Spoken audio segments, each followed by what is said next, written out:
Now? Not yet. Not yet. Just hold tight.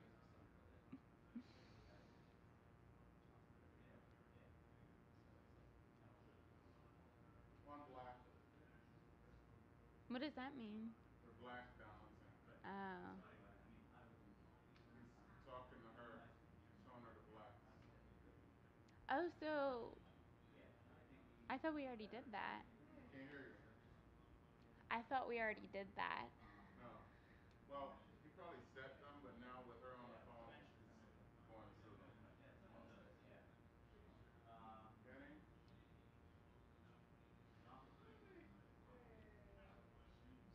I have never been riled up. I don't think I've ever been riled up like that. I've never been riled up over a phone call. Except when they said their baby, but I got your baby. What? I got your baby.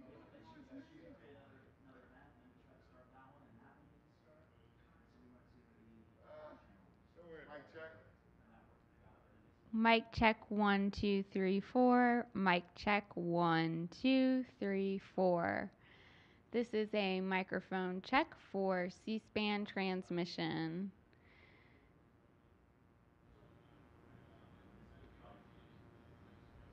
That wasn't Southern.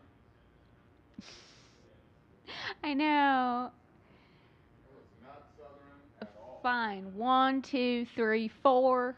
There you go. Okay, we're done now. Oh, of Sounded course. awesome. Now you sound awesome.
Yeah. Check, check.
Good afternoon. My name is Bharat Gopalaswamy, and on behalf of the council leadership, I'm very pleased to welcome you all to this event.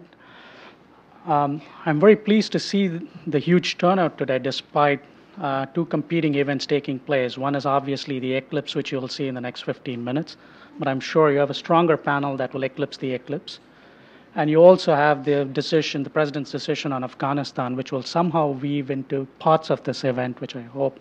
I have a distinguished panel, and I'll not take much more of your time because our panelists also have competing engagements beyond this. And I believe, Hagar, you'll have to leave. You have a tight stop at 2. 2, okay. So I'll dive straight into the event. I'm pleased to welcome two of my own colleagues. This is a cross-collaborative effort across the council as well. Jasmine, thank you very much. She is from the Brent Scowcroft Center. And also Javed, who is my co-mischief creator as part of the South Asia Center. Welcome. And we are pleased to welcome both Chris Fair and Hagar, who have worked with us in the past, and we are delighted to work with them again. Thank you very much for your participation. And without further ado, I'll turn over the proceedings to Jasmine, who will kick the event off, followed by Hagar, Chris Fair, and followed by Hagar, Javed, and Chris Fair towards the end. And I have requested the panelists to keep their remarks brief and short, 5 to 7 minutes, and then we will turn over the question and answer session to the audience. Before you pose a question, please identify yourself and your organization, and please keep your questions as brief as possible to enable a conversation. Thank you very much. Jasmine, the floor is yours. Thank you so much. Is the mic on? It's on. Can everyone hear me okay? Well, it's a pleasure to be here, and it's a pleasure to talk about this issue because it is such an important one, and it's such a challenge that all countries are grappling with, and we're really trying to figure it out as we go along. So I'm interested to hear about my other panelists' point of views and then to hear from the audience as well. And what I'd like to start out by talking about is the challenge of dealing with ISIS as it moves from a physical caliphate to a virtual one. As ISIS starts to lose territory in Iraq and Syria, we start to see it trying to reframe itself into a virtual caliphate with a different type of message. So when it had territory in Iraq and Syria, the message to groups all over the world and to Muslims all over the world was, this is a perfect place to live. You know, come to us, come live in the way of the Prophet. We will take care of you. You can live a good, pious life here.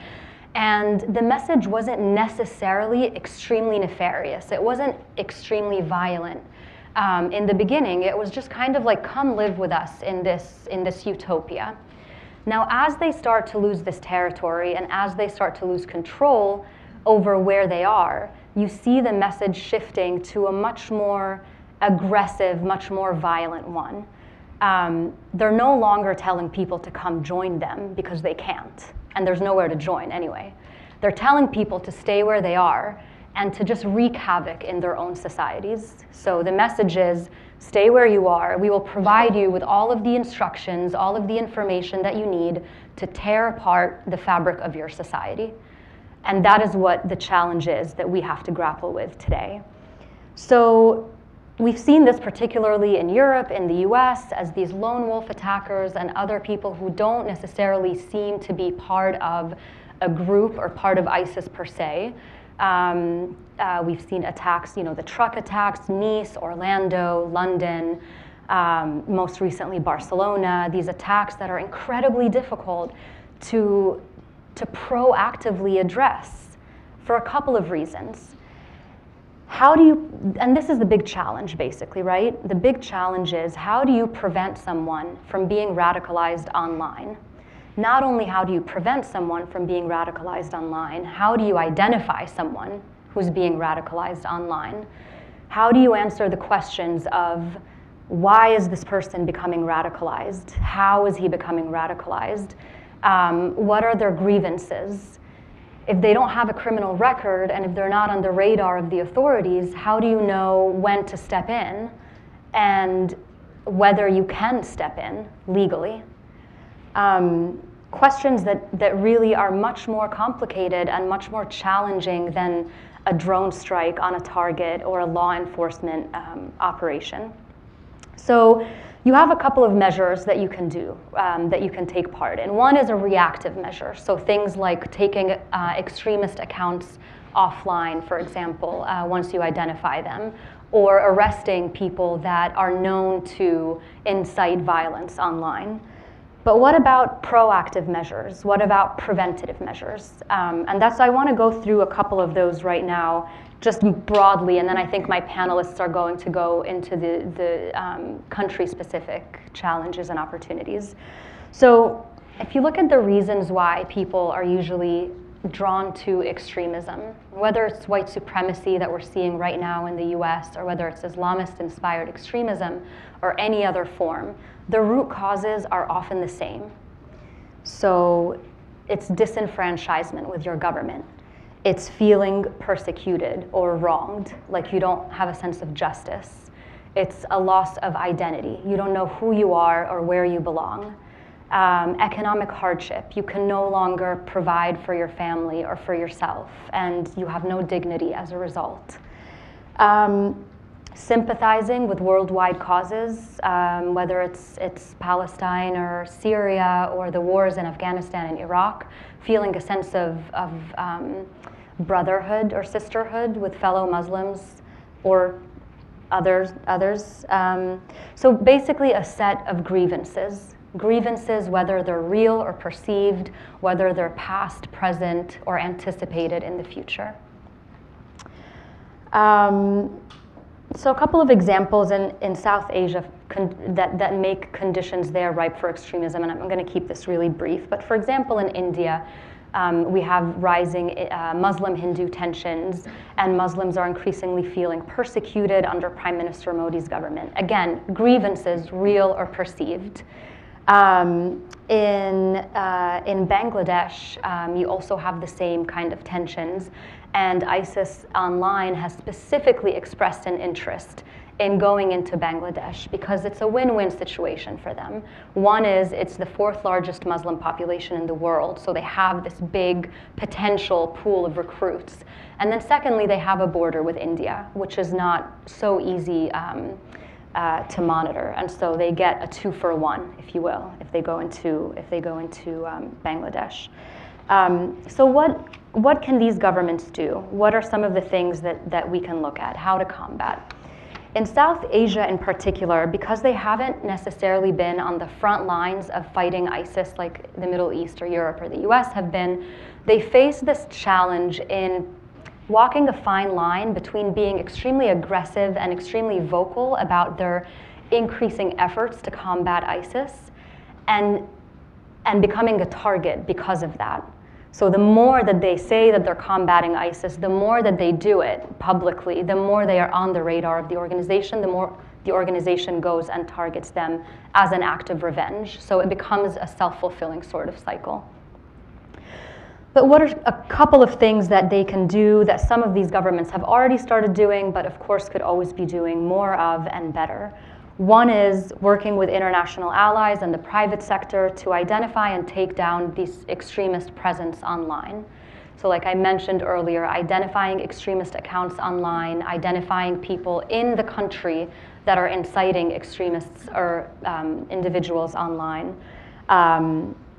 Addressing the root causes and vulnerabilities, some of the stuff that I talked about earlier. So promoting an inclusive, tolerant dialogue and making every individual in the country, regardless of their religion or socioeconomic status, feel like they belong and feel like they have a place in society. And then finally, continuing to bolster their law enforcement capabilities with the help of allies such as the US to eliminate the physical ISIS presence on the ground, to deny ISIS the ability to use that as a victory, or to say that now we're not in Iraq and Syria anymore, but now we're in Afghanistan, or now we're in Bangladesh or other places. So sort of to prevent them from having that recruitment tool. I think I'll stop there and turn it over to Hagar. Yeah. Hi, my name is Hagar Shamali. I actually worked with Jasmine when I was in government, and both of us worked on Middle East issues. And I'm going to be talking to you specifically about the financing aspect of ISIS. I have a strong background in counter-terrorist financing at the Treasury Department, and so I kind of want to start with the financial model that ISIS developed in its stronghold in Iraq and Syria, and how unique it is, how different it is than the fundraising mechanisms of other terrorist organizations, and the challenges that poses, and how it has evolved a bit. And this actually marries very well with the evolution that Jasmine has mentioned, given its digression into the virtual world and these kind of lone wolves, which is often what we call these single terrorists. So ISIS, when it grew in Iraq and Syria, the financial model that it focused on was very much focused on something called self-generated funds. And what that means is they derive funds from the land over which they control, meaning from the resources and from the people. This was a very different model than most terrorist organizations. Al-Qaeda, for example, usually raised funds from what we call deep pocket donors, these big donors that would send tons of money. You can imagine that sanctions tools were very effective in that regard because they would expose those individuals and freeze any assets.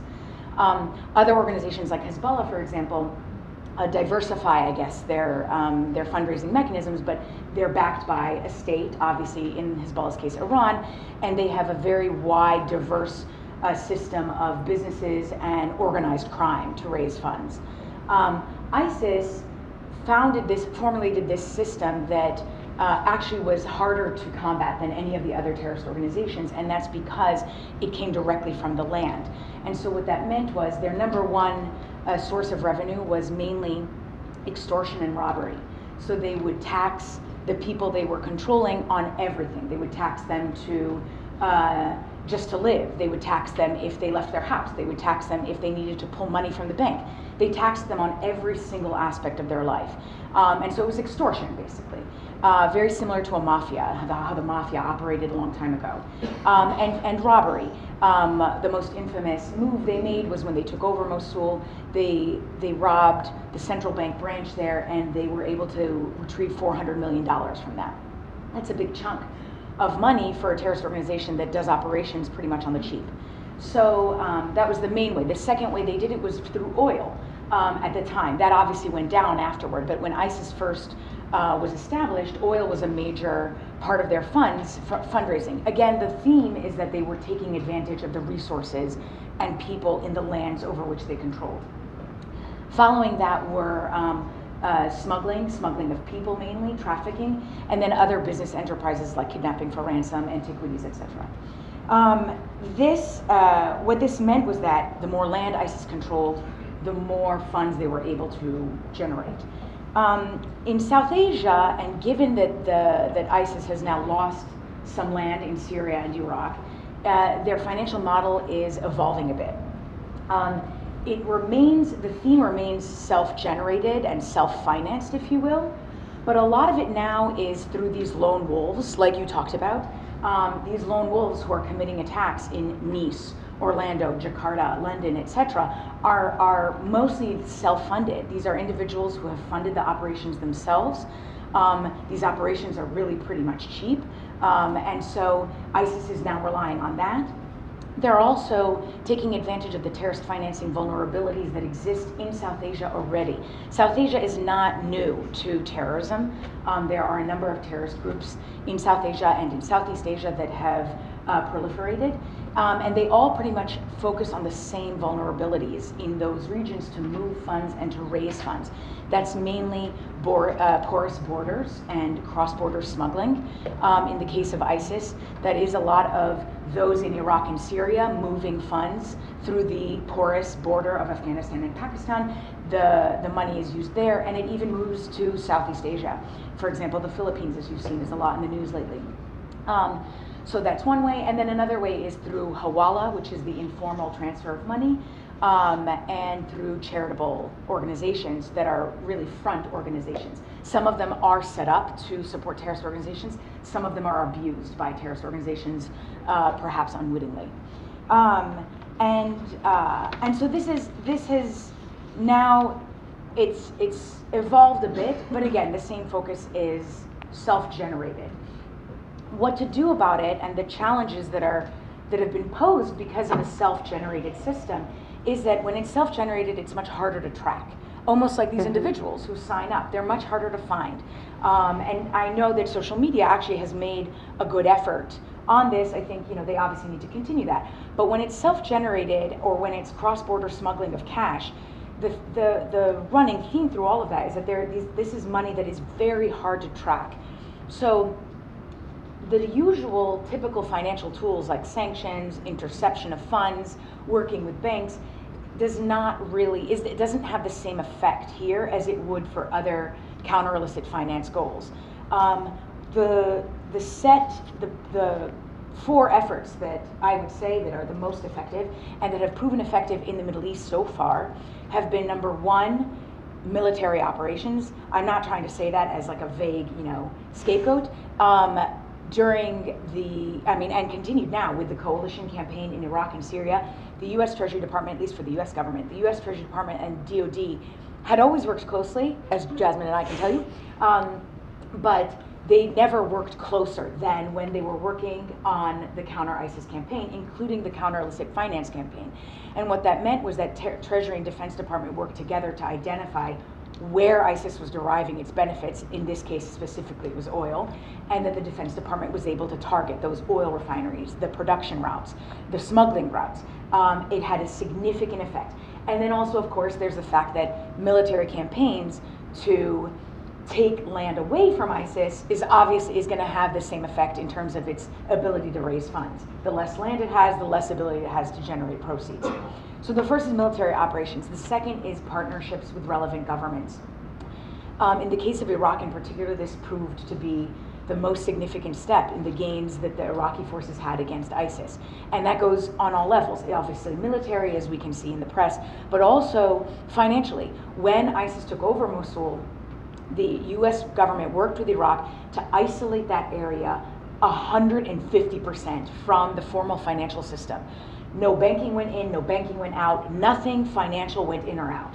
So any funds that ISIS was able to generate from Mosul stayed in Mosul. They weren't able to use that money unless maybe there was somebody who was able to smuggle it out. But the point of these efforts are to make it harder, costlier, and riskier for these terrorist organizations to raise money and move money. So with that obviously goes shared timely intelligence and surveillance, especially when you're talking about lone wolves. And so that's going to be one of the most important efforts. And then lastly, it's, as I kind of hinted on the last point, it's preventing ISIS from benefiting from the proceeds they raise. So perhaps they raise money, but if they're not able to deploy it in any way or use it or move it, then it really actually has no value. There are different ways to do that, like I said, the way with what the Iraqi government did in Mosul. Another way is obviously for those lone wolves in particular, it's training banks to identify better suspicious activity when it comes to these single individuals whose financial transactions may seem completely benign. And it's going to be very difficult. I think it's going to be a challenge for the governments as well as for the private sector.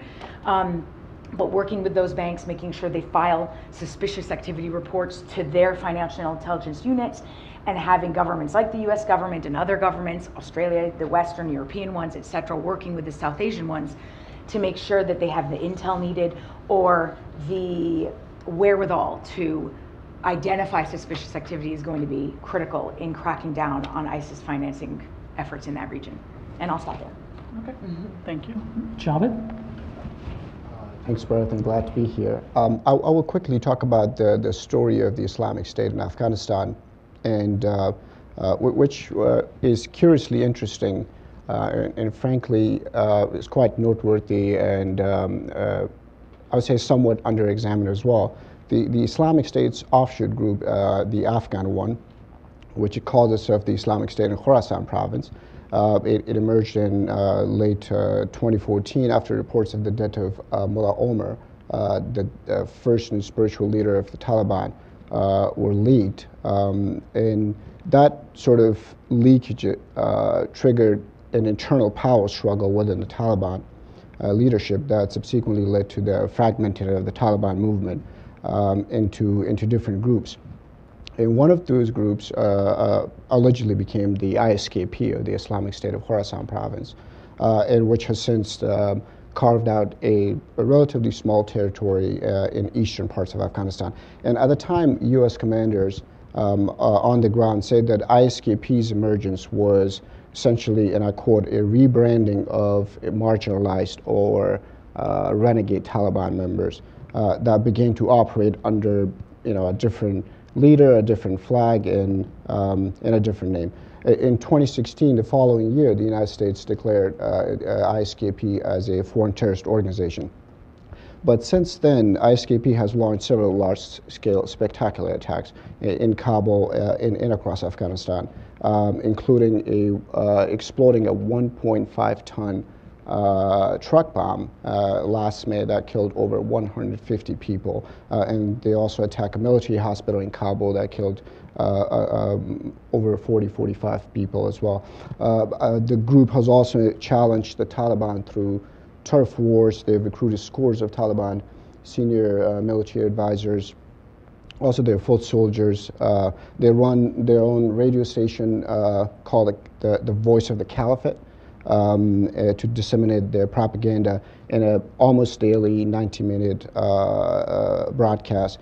The group even operate, or until recently operated, its own schools and madrasas in recent Afghanistan.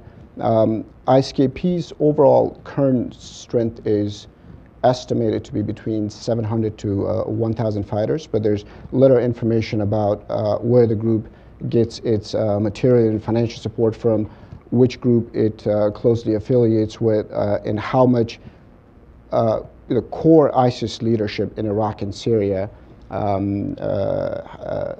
exercises over it with respect to targets and other instructions over operations. But one thing is clear, which is that ISKP has absolutely no friends in Afghanistan.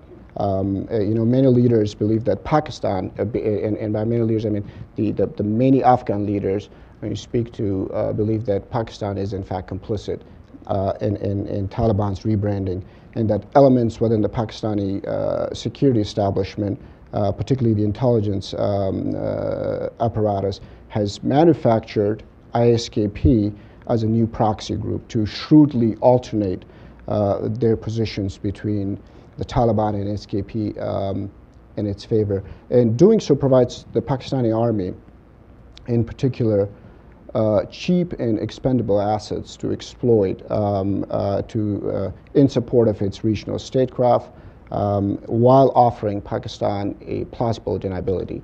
Now, there are at least 4 reasons that I'm going to list that could explain such claims. The first one is that it takes the Taliban, which has been Pakistan's long-term proxy, out of the public spotlight, at least temporarily.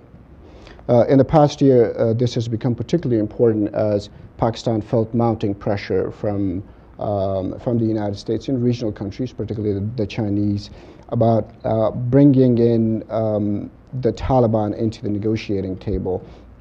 Although Afghanistan has been in uncharted territory in China-Pakistan relations, but Beijing has a record of non-interference in Pakistan's Afghan policy, but there has been times and instances where Islamabad has actually catered to Chinese needs. So China's concern is that it doesn't want the Uyghur separatists in its Xinjiang province to find sanctuary and support in Afghanistan. So while Pakistan has at times signaled willingness to bring in or push the Taliban to come to a negotiated table, it also knows that it must keep its options open by creating some kind of a smokescreen to ensure that it maintains some kind of a toehold in any future peace talks with the Taliban or a political settlement, or perhaps even disrupt it should the negotiations not go as it may intended. Or if they're not hospitable to Pakistan's needs. In other words, on the one hand, Pakistan would use the Taliban leaders to negotiate a favorable political settlement or a deal with the Afghan government. But on the other hand, they would exploit Taliban soldiers to disguise as ISKP fighters in Afghanistan as a discretionary tool to produce more chaos, violence, to stoke fear among the Afghan people, to undermine the Afghan government, and ultimately push them to create suitable conditions for a favorable political settlement with the Taliban. So that was the first reason. The second one was that while the ISIS's main dominion in Iraq and Syria is extraordinarily well financed if you compare it with its other ideological siblings, the resources of ISKP in Afghanistan is incredibly limited. The ISKP may be able to stage sporadic attacks across Afghanistan, but it cannot operate without material and logistical training, other support, mainly cash, weaponry, and manpower. Now, the problem is that the nearest ISIS base of operation is about 1,500 miles away from Afghanistan in Iraq and Syria. Yet there are ISKP fighters that infiltrate on a regular basis into Afghanistan from Pakistan. Secondly, the bulk of ISKP fighters are also coming from Pakistan's Orakzai and Moment agencies. So it's not unreasonable to question that without material support, financial network sanctuaries that may be provided by elements within the Pakistani establishment and their loyal proxy networks, money and people would not travel. And it's also noteworthy that nearly all of the groups founding in first-year leadership also hail from the Pakistani Taliban. That was the second one. The third reason that could support the Afghan claims is that the tactics and methods that are employed by ISKP in Afghanistan are remarkably similar to the ones that are used by the Taliban themselves. So interestingly, both ISKP and the Taliban share the same targets. If you look at past attacks by both ISKP and the Taliban, they show that both groups have targeted pro-government forces, government buildings, institutions, and soft targets. And most of ISKP targets are also soft targets. And they also target minority groups to stoke ethnic tensions and create more chaos. When you look at the recent UN report about civilian casualties in Afghanistan, there were a good, in the first 6 months of 2017 up until July of this year, there were about 1,700 Afghan civilians that were killed. That was a 2% increase from the same time last year, and a tenfold increase by casualties that were caused by the Islamic State there, with an additional 23% rise in the number of women killed in Afghan war. Now, how much planning those attacks and organization for these attacks came from ISKP's virtual command and control center and their hideouts in eastern Afghanistan is unclear, but it's also questionable. But fundamentally, both ISKP and the Taliban represent the same ideology, and they kill indiscriminately. The messaging of both groups are also remarkably similar in social media, and they both have their sort of shown unfailing alertness in the field. There's also, interestingly, no evidence of ISKP establishing any kind of operational base, either in Pakistan's Quetta or Sindh or Peshawar, similar to the ones they have in Afghanistan, Nangarhar province. That was the third. The fourth reason is that it's logical, just generally, to assume a certain level of anxiety among Pakistan's political elites about the contours of the Afghan war and the conversation, the debate here in Washington that the U.S. is going to withdraw from Afghanistan, leaving Afghanistan at Pakistan's doorsteps. And this is particularly the case now with this administration. We will see later tonight what the administration say about the policy. But President Trump has called the war in Afghanistan a total disaster, and that the U.S. should abandon it altogether. But when you look at it, and Dr. Fair is going to talk about this as well, is that since 2001, Pakistan has benefited fabulously from U.S. military and civilian assistance. They've been provided a well over $32 billion in military and civilian assistance. But that assistance has not dissuaded Pakistan from abandoning its poisonous, insidious agenda in the region. Some U.S. officials have publicly called for a holistic review of U.S. relations with Pakistan. some U.S. lawmakers even introduced bills in Congress to declare Pakistan state sponsor of terrorism. So when you sort of, if you're a Pakistani political elite, a military elite sitting somewhere in Rawalpindi or in Islamabad, and you're reading these reports, these evolving developments in Washington, it raises obviously two important questions. First is, who benefits the most from rebranding the renegade Taliban members as ISKP, one. And second is, would exaggerating the alleged threat of ISKP compel the United States to depend on Pakistan's support to fight it eventually, and leading Washington to continue its significant military and civilian assistance to Pakistan? So finally, on what to do about the ISKP threat in Afghanistan. U.S. and Afghan forces have been on increased offensive against ISKP in the past year, both in ground offensive and also on drone strikes. It's killed almost all of its founding leaders, including very recently, a couple of weeks ago, they took out one of their leaders. They've taken out hundreds of their fighters. They're down from 3,000 to almost 600 or 700 now. It's also shrunk their territory by almost 2/3.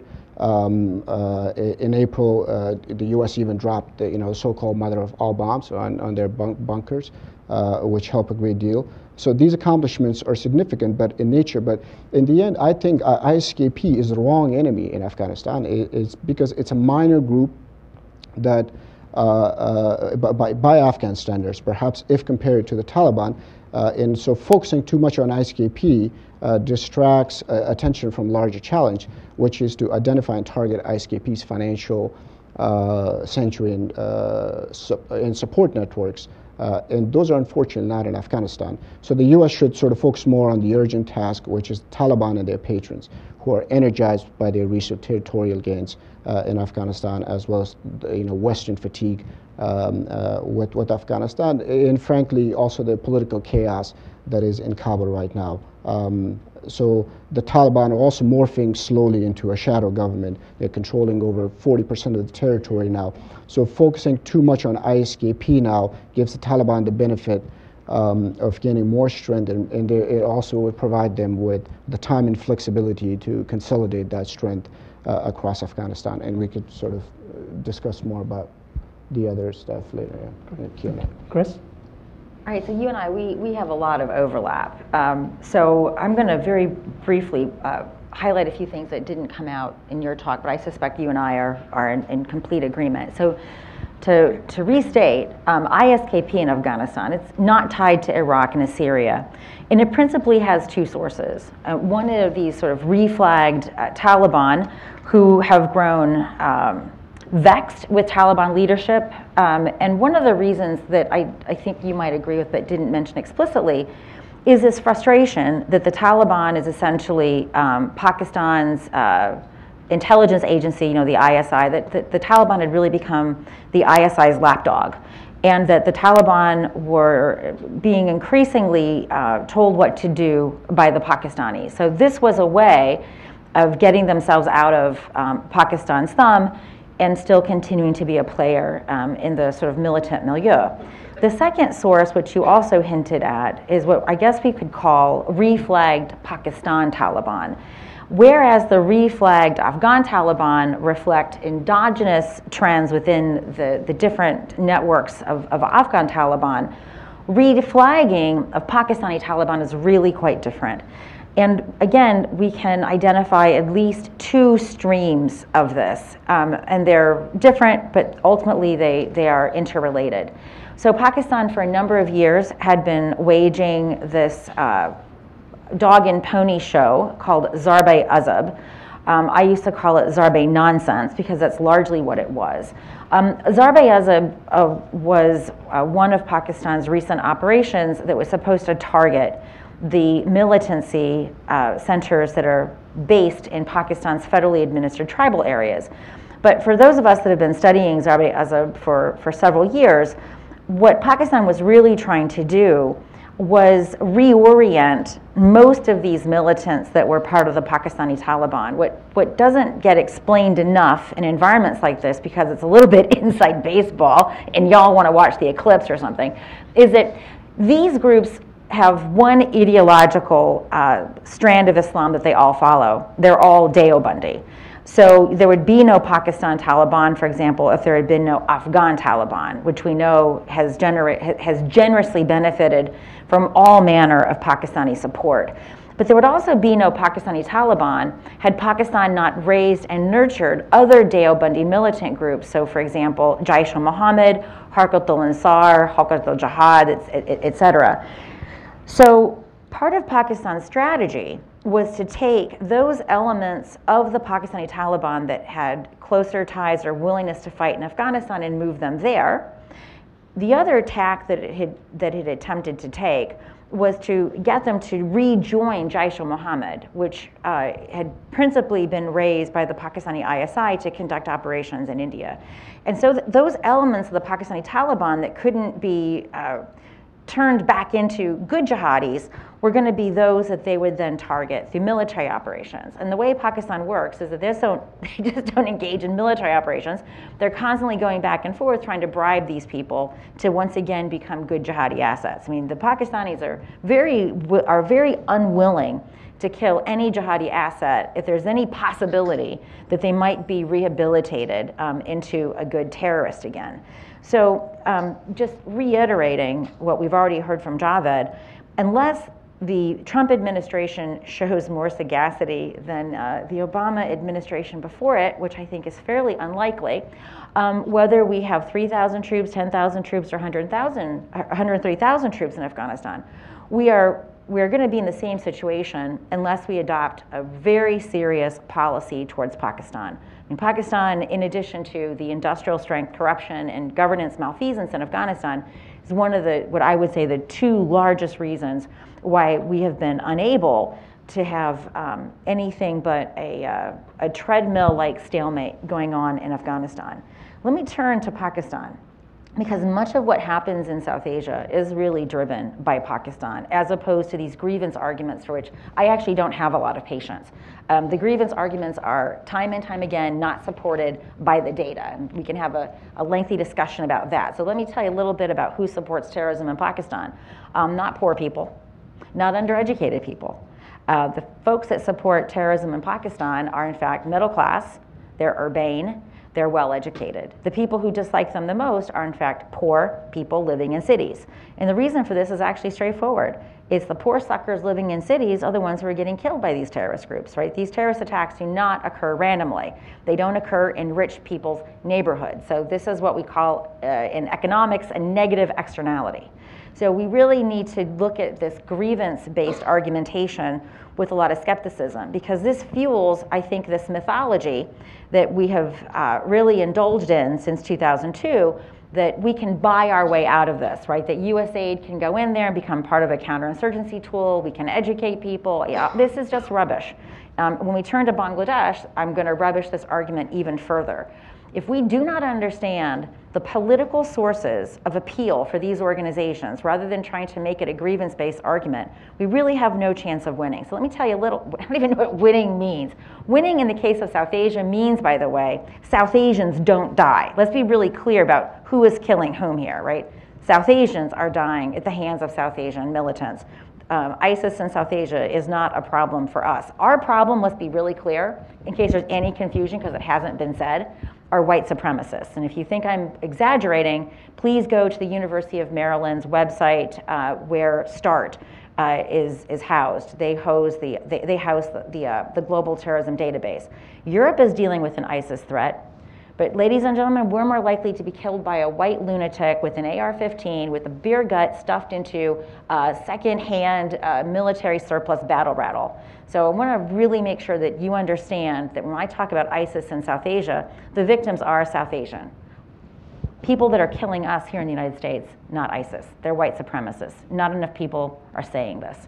So let's go to the Pakistani case, because tens of thousands of Pakistanis have been killed by these people. And Pakistan is it has a strategic problem on its hands. Since 1947, not since 1989 or whatever magical mystery number the ISI provocateurs that come to events like this like to say, Pakistan has been in the militant business since 1947. One of the first things it did was send, with ample provincial and federal government supporting, a bunch of militia members to go to Kashmir and illegally seize that territory. So Pakistan's been in this business for a long time. Pakistan has been until quite recently very adept at not only riding a tiger, but calibrating the speed at which the tiger runs and the things which the tiger eats. This has begun to change since 2001 for a series of reasons.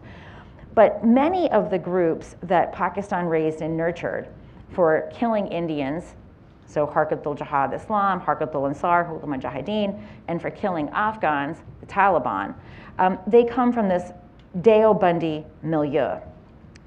The Deobandi milieu has also produced sectarian terrorists, Lashkar-e-Jhangvi, Sepe-Sabe, Pakistan. Now, unfortunately, not only have these been sort of episodic tools in the hands of the deep state, they've also been political alliances of both the PPP and the PMLN.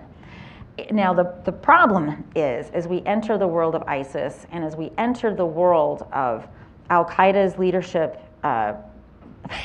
being killed also in Pakistan, despite getting all that money from us right up the street from Pakistan's military academy, and the demise of Mullah Omar, this traditional allegiance between Deobandi militant groups and Al-Qaeda have really come under strain. And so many of the Pakistan Taliban commanders actually came from Lashkar-e-Jhangvi and Sepe-Sabe originally, which is this sectarian set of Deobandi militants. They had been pretty much loyal to Mullah Omar and Al-Qaeda when that leadership structure was intact, but when it fell away, they actually felt as if they were much more in consonance with ISIS' sectarian objective than they were with Al-Qaeda, and say what you will, Al-Qaeda didn't have the sectarian objective. So we actually saw LEJ leadership going to Iraq and Syria before ISIS even formed. And then obviously as al-Baghdadi and the caliphate came into shape, we saw explicitly LEJ SSP commanders taking bayats, or pledging fealty to al-Baghdadi. So Pakistan's problem is not that there's this massive swirl of aggrieved people. Pakistan's problem is that it raises terrorists, and I think Hillary Clinton, and we'd be in a different world right now if she were the legitimate president. She was the only one that told Pakistanis this forthrightly. She said, your government is raising snakes, hoping that they'll only kill your enemies. Well, I used to raise snakes. You can't really train a snake like you can a dog. So until Pakistan is able to decide that you cannot use Islamist terrorism as a tool of foreign policy without experiencing this domestic blowback, Pakistan is going to continue experiencing these violent paroxysms of death. And it needs to be said that even when the Taliban were in Afghanistan, they didn't really target Sufis. I mean, they put locks on the Sufi shrines, but they didn't kill Sufis. The Pakistani Taliban do this. So they already declared, obviously Ahmadis and Shia to be wajib al-qatl, which means not only liable to be killed, but those who kill them actually are going to receive celestial benefits. But they've also declared the largest number of Pakistanis, Brahmavis, to be wajib al-qatl. So Pakistan is a mess of its own making. I'm going to turn very briefly to India. India, despite all of the things that we've heard about India, and I'm not going to dispute them, the Suchar Committee, which is a government report, demonstrated without any shadow of a doubt, unless you are one of these BJP supporters who believe that the Suchar Committee is just an appeasement exercise. But according to the Suchar Committee report, Muslims, they are among the most socially backward groups in India. They are not represented in government sector, they're not represented in private sector, they're among the least educated, and so forth and so on. So if the grievance argument were true, India should be festooned with ISIS fighters. Yet it's not. And the parts of India that has dispatched ISIS fighters are actually the most well-educated parts of India.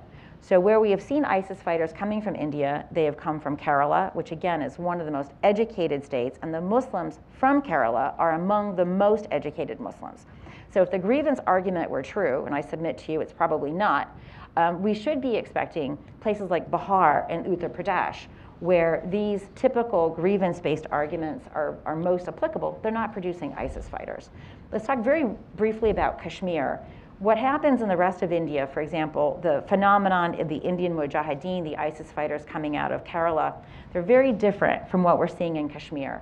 Kashmir, there's an actual debate about how real or faux ISIS is in Kashmir. We are seeing ISIS flags. This doesn't get said enough. One of the beauties of the ISIS flag is it's basically scribble, right? There's no artful calligraphy. This means that it can be very easily replicated, right? So that was, I think, the genius of the ISIS flag, is that even a person who absolutely has no familiarity with calligraphy can sit there and whip up an ISIS flag, which makes it very easily transported into these areas that doesn't have any legitimate ties to Iraq and Syria. What Kashmir does have, whether or not it's ISIS formally, and I have to share the skepticism of my colleague Praveen Swami, what Kashmir does have, though, is a very irked Muslim population. And it exhibits decades of failures on the Indian part to never miss an opportunity to miss an opportunity. It would be very hard for the Pakistanis to continue to gin up such support for violence, and by the way, they are ginning this up. So when we talk about Kashmir, just as it is elsewhere in South Asia, to remove the Pakistani component is incredibly difficult. You can pay a kid 500 rupees to throw stones, and the Pakistanis will pay these kids and grandmas to throw stones, knowing full well they're going to throw stones at a trigger-happy police officer who has no training. And so, Pakistanis put a lot of worth on the head of a dead Kashmiri. And unfortunately, the Indians fall for it time and time again by failing to do very sensible police reforms and by failing to understand that these very tactical and operational issues, like putting a Kashmiri boy on a jeep, has strategic effects. So when we're talking about Kashmir, whether or not ISIS is actually this branded franchise, and I suspect it's not, there are very real issues in Kashmir that India should be taking quite seriously. But those issues have increasingly become tied to the events in the rest of India through the commercialization of pilgrimages. So I've been in Kashmir when these pilgrim vehicles have gone by. They're incredibly insensitive to the local population, which tends to be Muslim. They are very in-your-face Hindutva.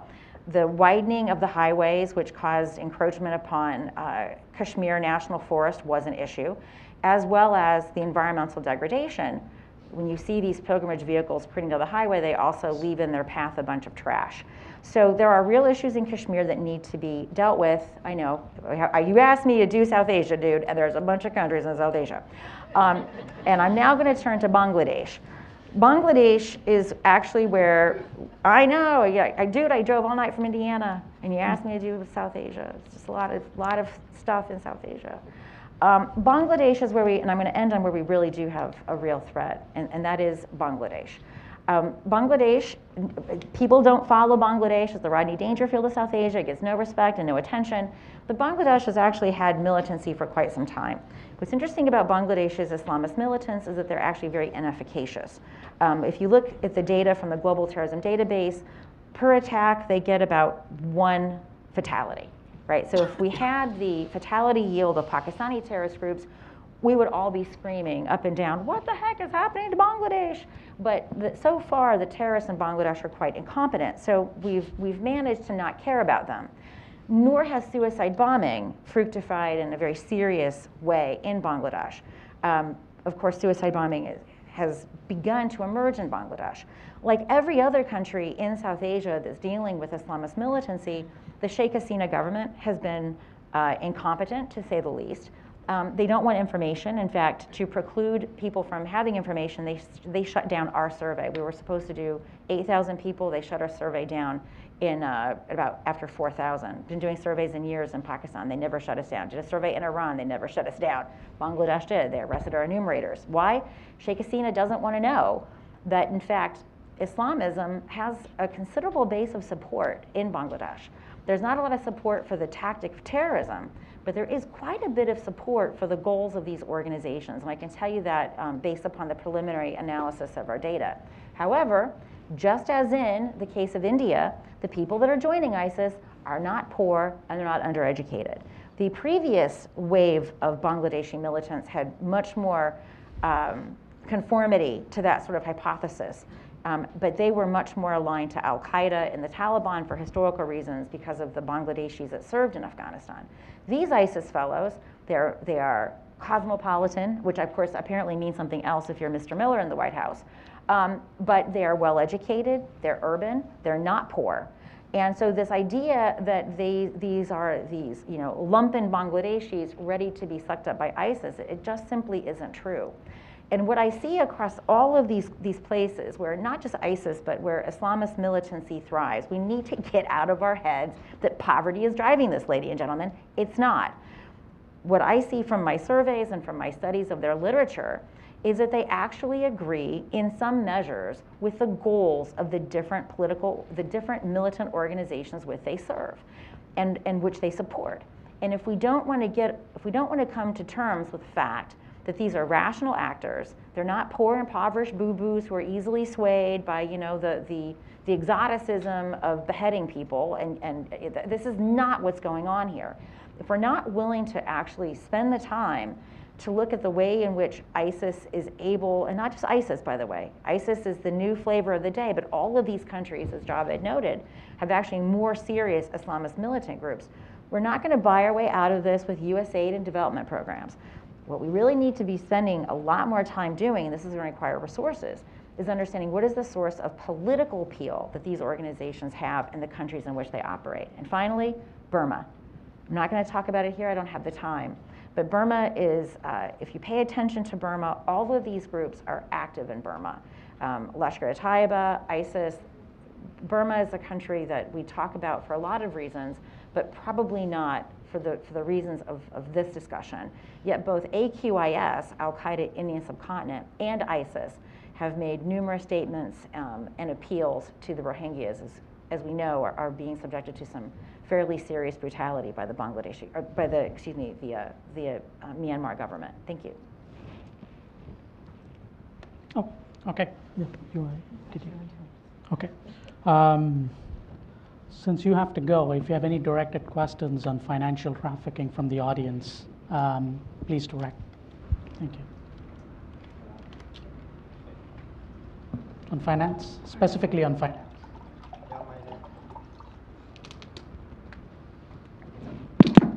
Yeah, my name is Muhammad with an Iraqi embassy. My questions to Mr. Shamali. Do you, as per your opinion, is there any country involved in financing Daesh or al-Nusra since 2003 up to now? So they're different first in terms of al-Nusra and ISIS.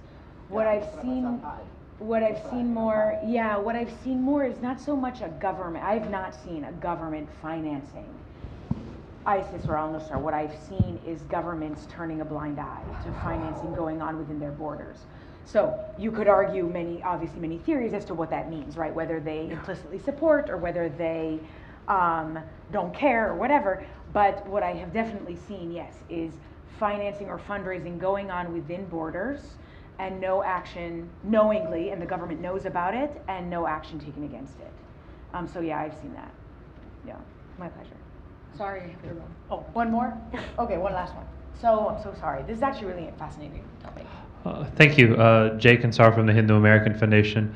Last week, the State Department declared Hizbul Mujahideen a Kashmiri terrorist group and froze all their assets as an FTO, etc.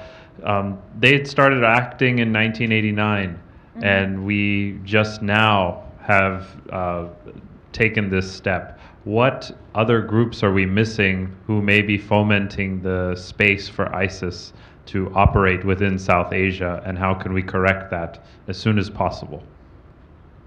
That's a good question, but I don't think that's a question for me. But I think maybe you might know. I think you can. Yeah. the rest of the panelists can identify the group. But Yeah. You can probably identify the procedure.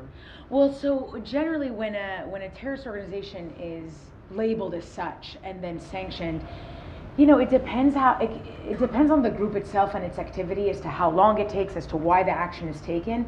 I've never seen in my time in the U.S. government, I was with the U.S. government for 12 years and with Treasury for 9, I never saw like a political reason as to why a terrorist organization wasn't labeled as such. The reason might be a gathering of evidence, it might be a sentiment among the population and what the population believes, a record of its history and attacks, or all those things. It still doesn't get so much on the financing aspect, because that's the action to designate a terrorist organization as one has, by the State Department in particular, has financial implications, but it's more about that type of action is much more about exposing that organization and its behavior and trying to do some counter messaging as well, and making sure that people don't follow it, making sure that if they have businesses that people aren't involved with them unwittingly.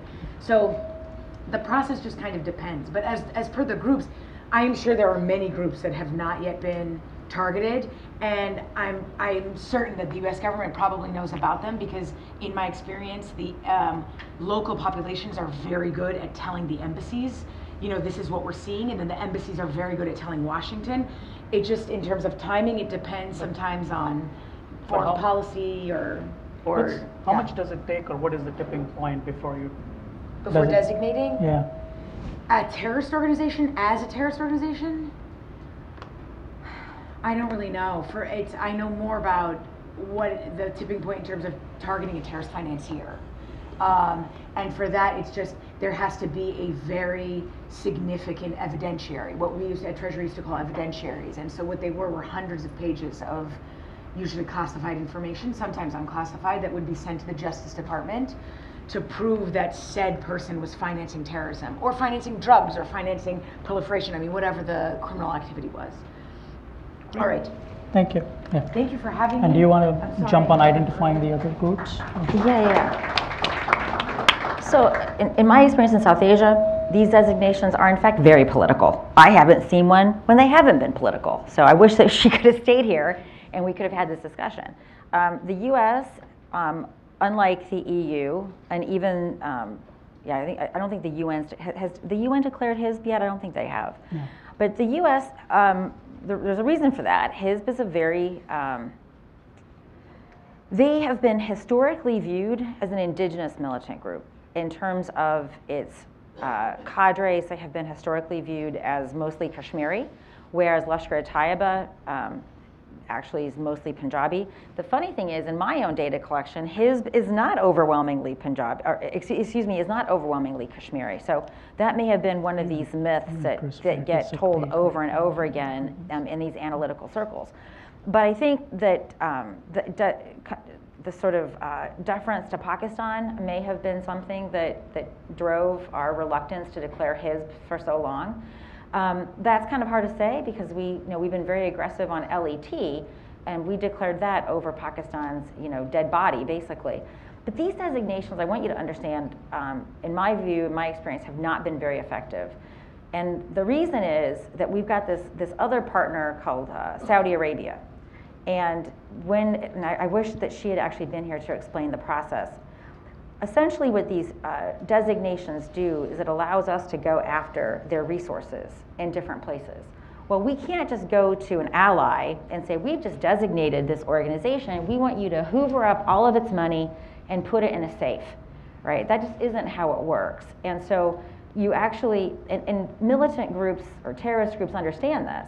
And the Saudis have been a really humongous pain in our posteriors, and they've been very reluctant to comply with any of these efforts to get their money, quarantined.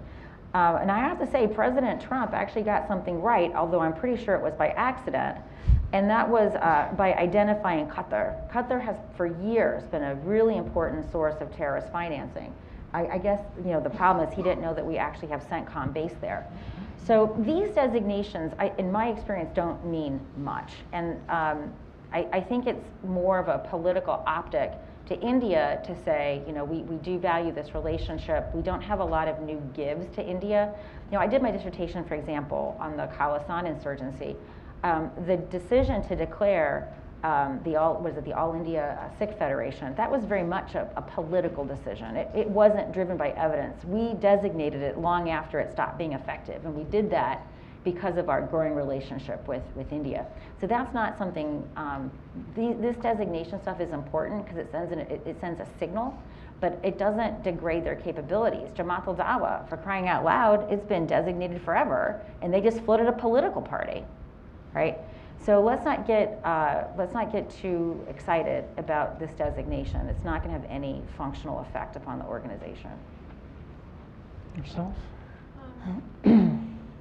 There's the mic. Hi, I'm Netra Halpern with Peace Films. My question is about the U.S. drone program.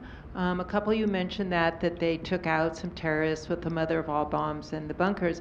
But my understanding, I think it's the same one, that was supposedly children and women in a compound. So, and I've read, also read the drone papers, which was written by The Intercept based on leaked CIA documents saying that according to the CIA itself, 90%, at least 90% of the victims of the drone bombings were not the intended targets. And even the intended targets are You based... actually didn't read that because that's not what the Intercept report said. And I know where you're going with this, so let's just talk about the drone program. So there is no singular drone program. There are multiple drone programs all over the world. We have DoD programs and we have CIA programs. So when people talk about the drone program, my BKVAS detectors go, start hitting 11. The programs, for example, in Afghanistan are not the same in Pakistan. So in Afghanistan, we use drones as we would a conventional aircraft. So when troops come under fire, what we would call troops in contact, TIC, if a drone is in the air with ordnance, that's the ordnance that gets dropped. Let's remember, folks, a drone is just a deliverance of ordnance. There's nothing magical about drones. The whole point of RMA, which is Revolution Military, what's wrong with me? Okay, by the way, ladies, when you go through menopause, you forget nouns. Revolution in military affairs happens. It's like having cancer brain or something, but it's menopause brain. The whole point of RMA is to put standoff between you and your opponent. So, for example, if you were on a naval ship that hopefully isn't being hit by another ship in the Navy, and you are launching cruise missiles, you are actually at no peril. So this idea that somehow drones makes us more prone to warfare because the pilot isn't exposed to risk is really quite preposterous. The debates are quite similar to when we moved from mounted cavalry to armored. It's like you go back and read the debates and said, who said it first? What is it about? So the drone program in Pakistan cannot operate without Pakistan complicity. The Pakistanis own the airspace, right? And they have to conflict the airspace with civilian and military and drone travel. The drone targets that were selected through intelligence-led operations, where we knew the actual identities of the individuals and what they were, there is no evidence that they are preponderantly killing civilians. Now, by the way, how do we know this? Anyone know how we know this or we don't know this? The fact is we don't know this because Pakistan has declared, has kept FATA as this legal black hole. Journalists can't go there, and with great difficulty can they send a stringer there, and Pierre Zubair can actually talk about this. Pierre himself is from the FATA. However, what we do know is that even the BIJ project has had to concede that we can't simply reject drones because they're killing disproportionate civilians, because that's simply not true. Comparing them to conventional airstrikes is what we should be comparing them to. And if we're going to compare them to conventional airstrikes, there is no comparison. By that comparison, we should only be using drones because they are so precise. Let's talk about the Intercept document. They were not talking about CIA, they were talking about NSA. And let's also be very clear about leaked documents. This is Research 101. In Research 101, we talk about dependent variable selection bias. Who is releasing documents? Are these people happy with what they do? No, these are people who have an axe to grind. Do these people represent the organizations which they serve? And are they, sort of the median person? Probably not.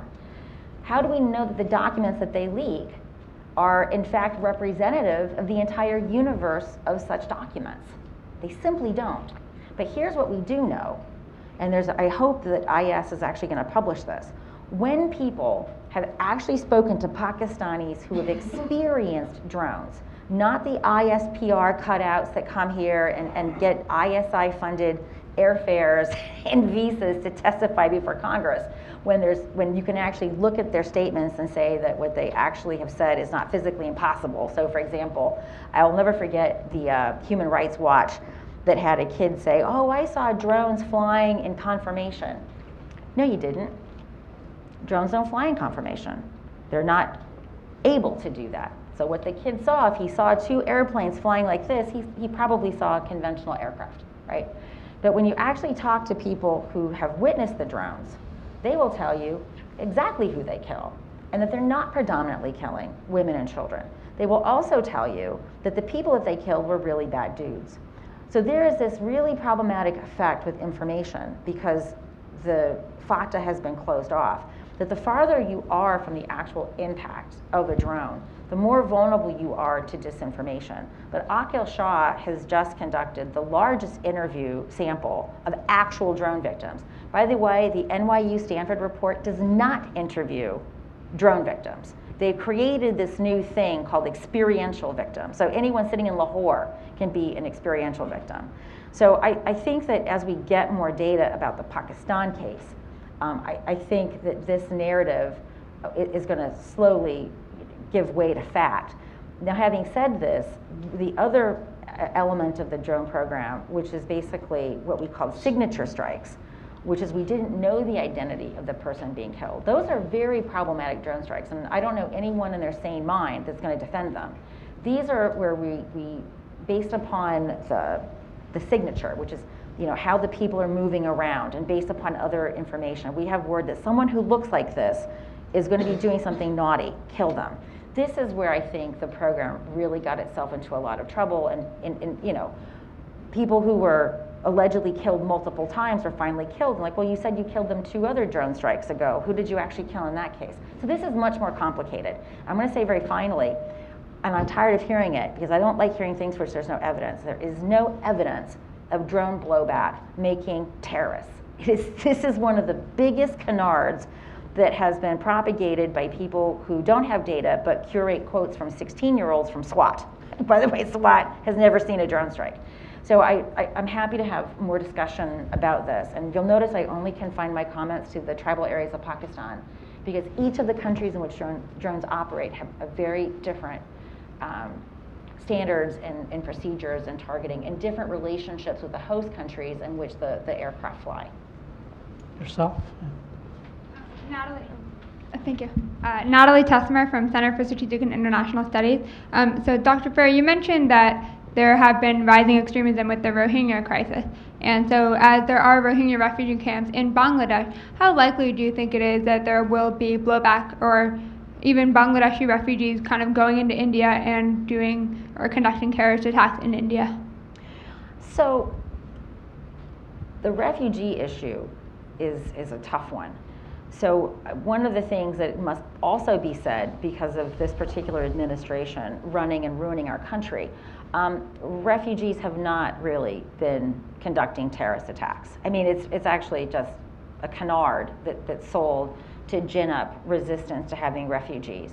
Does this mean that refugees elsewhere don't, conduct violence? I can't say that, but certainly with respect to the folks fleeing the violence in Syria, this is just not manifesting itself per the story. Refugees are not committing this violence. Going to the Rohingya issue, I take it that you follow this quite closely, then you would know this isn't the first time we've had a large Rohingya population in Bangladesh. This crisis was on us, not in terms of the genocide and the viciousness with which the government is killing Rohingyas, this is new. But in terms of putting them in essentially concentration camps, making them do forced labor, feeding them no food until they die, this is not new. This was also happening in the mid-2000s. And we did see Jamaat Islami in Bangladesh doing everything it could to get them voter registration cards so that they could vote for Jamaat. And of course, there's a lot of debate about the relationship between Jamaat and these different militant groups that were then active in Bangladesh. So this is one of those issues that you have to watch. I have a somewhat different concern. My concern is that the canard of the terrorist refugee is actually going to drive the Bangladeshi government to actually be ever more brutal and unaccepting of the Rohingyas that are living in Bangladesh. This is actually going to drive them to even greater suffering. Having said that, there are Rohingyas that have shown up in these different militant organizations historically in Bangladesh. So, but is this because they were refugees, or is it because of their particular situation in Burma is so frustrating? Or is it because they've actually had access to recruiters? So Jamaat al-Dawa, and this kind of goes to the point, by the way, about designation. Jamaat al-Dawa, FIF, which is its humanitarian face, is absolutely designated by the UN. But when individuals apply to do relief in Bangladesh and Burma, as the JUD and FIF have done, countries don't know that this person is a member of that group. Right? So the most important thing actually is not designating a group, it's actually designating individuals. So these groups have been able, JUD, FIF for example, have been able to operate in the refugee camps of Rohingyas.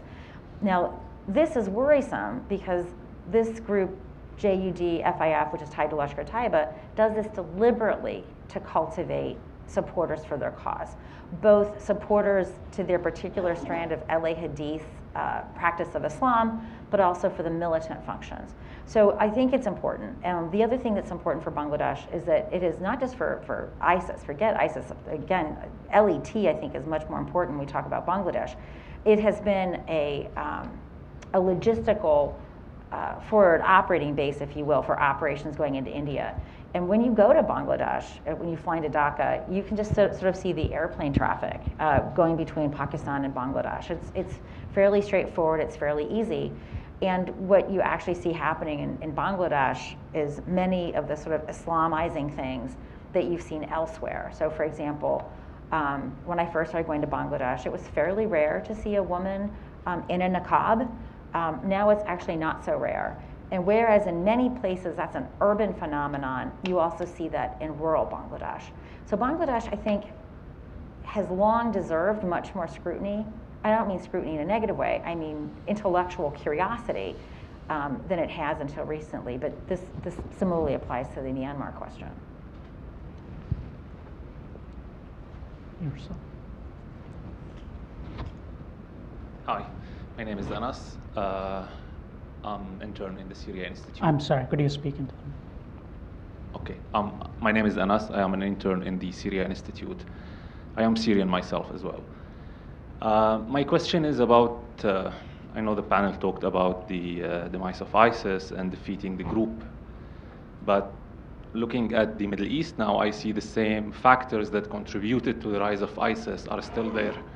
Demographic change, oppressed Sunni societies, increased radical Shia militias numbers, all of these conditions. So did we really treat the causes of ISIS? This has been my question. Rise of ISIS was my thesis. So I studied the group and the financing and the consequences of the failure of Middle Eastern politics that caused to the rise of the group. So my question is, did we treat these causes? Aren't they still there? How do you see the situation in general? You want to take it? You're talking about the Middle East specifically? Yes. The short answer to your question is no. We absolutely have not treated the root causes of the rise of ISIS. And the number one piece of evidence to that is that neither the Obama nor the Trump administration has insisted on addressing the fact that Assad is still in power in Syria, and that if he wasn't, that would take away one large factor of the rise of ISIS. So we go in and the US has always been reluctant to address root causes, sometimes for political reasons, but sometimes also because we simply don't have the strategic patience to address root causes. Right? We have political cycles that are 4 years at a time, and every time there's a new administration, there's a break in the continuity of efforts, and there could be a complete change in policy as well. So that makes it very difficult to address root causes of any kind of problem, let alone a terrorist or extremist problem.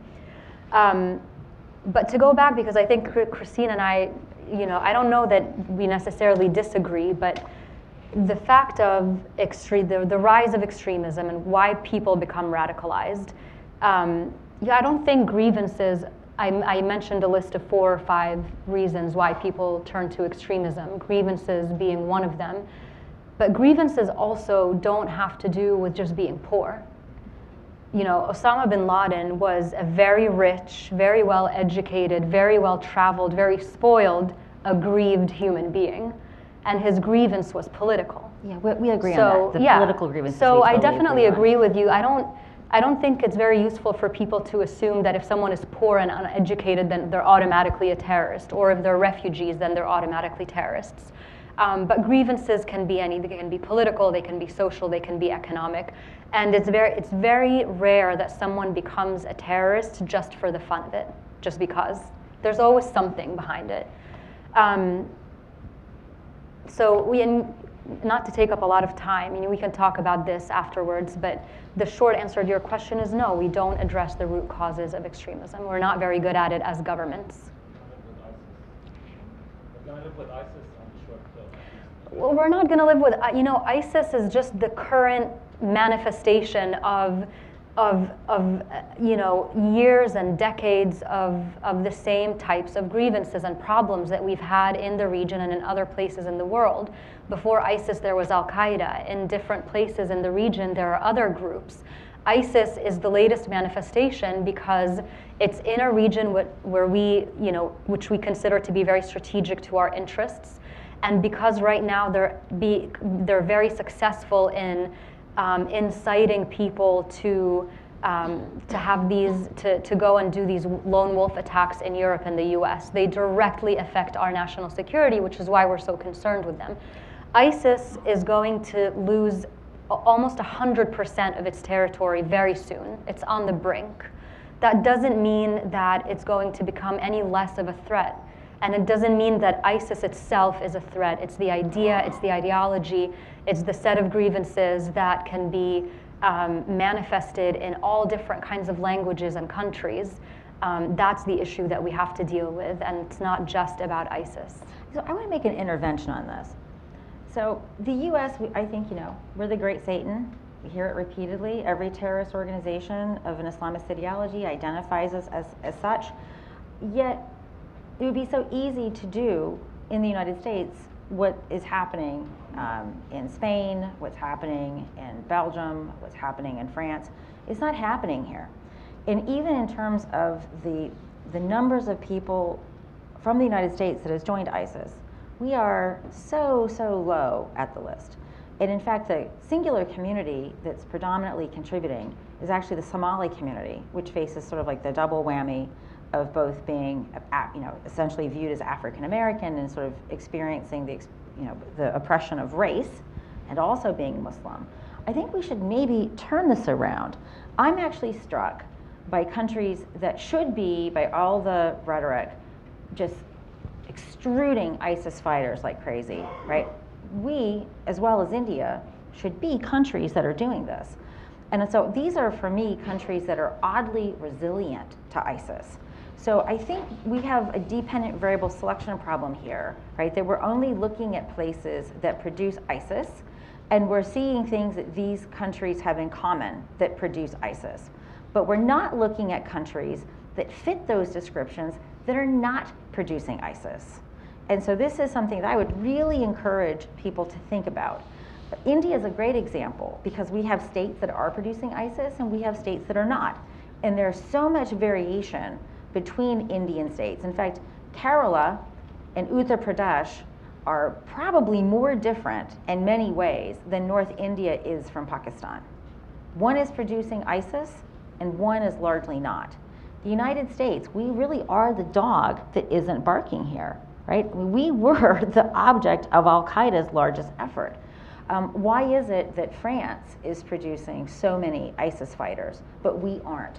And I think this is the other thing that I wish that the Trump administration would perhaps understand, that I think that even though we have Islamophobia here, a couple of things are really different. Like, so the nature of immigration of Muslims in the United States is cannot be compared to France or the UK. Many of the countries, and Germany is an exception, that's experiencing this have had colonial histories of oppression with the groups that are conducting terrorism. Muslims came here not through a relationship of colonialism, but they came here as professionals. And so the very earliest Muslim communities here came here as engineers, they came as doctors.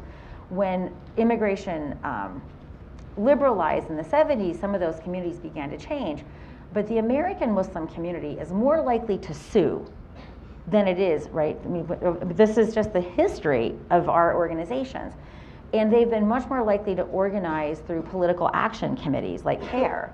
And what concerns me in this anti-Muslim milieu that has been fostered by the orange dumpster fire, also known as President Trump, is that these organizations that have allowed Muslim Americans to politically mobilize in response to experiences of oppression and discrimination are actually being vilified. And so if we don't very quickly understand what has been the source of American resilience, we may find ourselves sooner than later in the same kind of situation that our European allies come from. And this is something I would kind of like people to leave away thinking. Why have we not been the object of massive ISIS attacks? We have obviously done something right, and we need to understand what we have done right so that that gentleman over there occupying the White House doesn't undo the sources of our resilience. Although I would... Yeah, if I can chime in on it, go ahead. Well, just to say, I mean, a couple of things. One is we haven't been subject to ISIS attacks, but that's not to say that we haven't been subject to ISIS plotting. And those are two different things. I think one of the things that makes us really... Plots are FBI con jobs. Now, this is a very real discussion to have. Sure. Right? No, and I don't think anyone would accuse me of being soft on terrorists, right? But I have a very big problem with how the FBI is basically going after these little fish who wouldn't have been able to do anything without the FBI giving them some mojo. And the FBI has a huge incentive to do this so that they look as if they're protecting Americans, when in fact, they're probably criminalizing people that may not have even been in that position had it not been for FBI radicalization. Well, but those are two different things, though. I mean, there's homegrown attacks, which I think you're referring to when you're saying, you're talking about allegations of entrapment and things like that. The FBI, but then there's also Al-Qaeda and ISIS plots coming from abroad that were preventing, you know, I saw this during my time in government, we and I agree, which we do, a really good job at, actually. We need to dissociate that, but I'm talking about homegrown threats, right? So we will always have this problem of someone radicalizing in country A and coming here to attack us.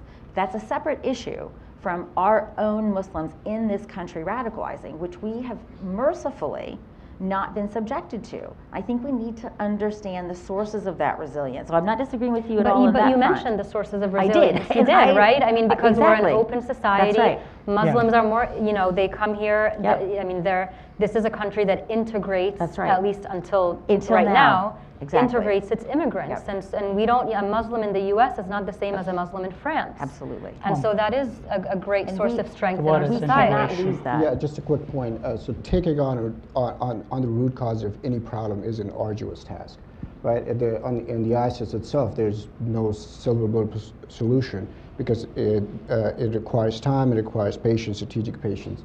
And oftentimes in the West, there's this over tendency to focus on short-term solutions, on quick solutions, which oftentimes creates longer-term problems. You know, with respect to the Islamic State in Afghanistan, also the Taliban, they frequently exploit grievances, you know, political or otherwise, you know, whether it's rooted in perceived insults to local culture, norms, and values, all the way to civilian casualties, right? But I think, you know, and this is something you mentioned in your remarks as well, the role of engaging these groups as they do in social media domain and in the online domain, it could not be understated. I think the United States, and this is something they have at their disposal as well, to a great extent, is that they should engage in a sort of a digital counterinsurgency campaign to rob the growing activity of some of these groups, whether it's the Islamic State, whether it's offshoot groups or the web of franchises across the world, or if it's even, with respect to Afghanistan, even if it's the Taliban itself, and take them on in the online and social media domain as they use that as a platform to attract money, foreign fighters, so essentially to give themselves more legitimacy to create some kind of a quasi-proto-state. And I think the role of some kind of a digital counterinsurgency campaign cannot be understated. And if I could just add one thing very quickly, because I don't mean to, in answering your question about ISIS, I don't mean to simplify how difficult it is for a government to both look at short-term threats and long-term threats at the same time. And this is something I learned during my time in government, is that you always have to, of course you have to address the short-term threats because they're short-term threats. And you have to look at long-term threats at the same time. And the US government is basically, it's a group of individuals working 12, 15 hours a day on these problems, and they're a finite group of individuals. We don't have unlimited resources. And so the president always has to make a choice between how much to focus on short term versus how much to focus on long term. That said, I do think that even today, even right now, we do not recognize as a government, even as an international community, the extent to which we are ignoring the long-term problems and the root causes of the rise of ISIS in the Middle East, and especially when it comes to the Bashar al-Assad regime in Syria.